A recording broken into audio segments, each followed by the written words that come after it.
আজ সকাল, সকাল পুরোপুরি প্যাকড আপ হয়ে বেরিয়ে পড়েছিলাম গন্তব্য সল্টলেক সেক্টর 5 যার জন্য সকাল 8:35 এ রানাঘাট লোকাল ধরেছিলাম। শিয়ালদা পৌঁছে চলে গেলাম শিয়ালদা মেট্রো স্টেশনে। সেখান থেকে মেট্রো ধরে সরাসরি সল্টলেক সেক্টর 5 আবার এখান থেকে হাঁটা লাগালাম টিসিএস গীতবিতানের সামনে দিয়ে। মোটামুটি 1.5 কিলোমিটার হাঁটতে হয়। পৌঁছে গেলাম বাংলাদেশ ভিসা অ্যাপ্লিকেশন সেন্টার। এখানে আমাদের 3 জনের জন্য ভিসা অ্যাপ্লিকেশন জমা দিলাম। ভিসা অ্যাপ্লিকেশনের জন্য আমি visa.gov.bd থেকে একটা ফর্ম ফিল আপ করেছিলাম। এই ফর্মটা ফিল আপ করা একদম চাকরির পরীক্ষার ফর্ম ফিল আপ করার থেকেও সোজা। এর জন্য হাজারো টিউটোরিয়াল YouTube এ রয়েছে।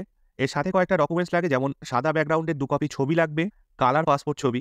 সাথে দিতে হবে আধার কার্ডের জেরক্স, পাসপোর্টের জেরক্স, লাস্ট যে ভিসাটা বাংলাদেশের দেওয়া হয়েছে সেটার জেরক্স এবং যে পেজটার মধ্যে অ্যারাইভাল এবং ডিপারচার স্ট্যাম্প রয়েছে সেটার জেরক্স।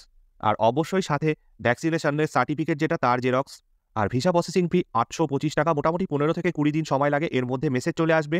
সেই মেসেজ অনুযায়ী গিয়ে পাসপোর্ট কালেক্ট করতে হবে।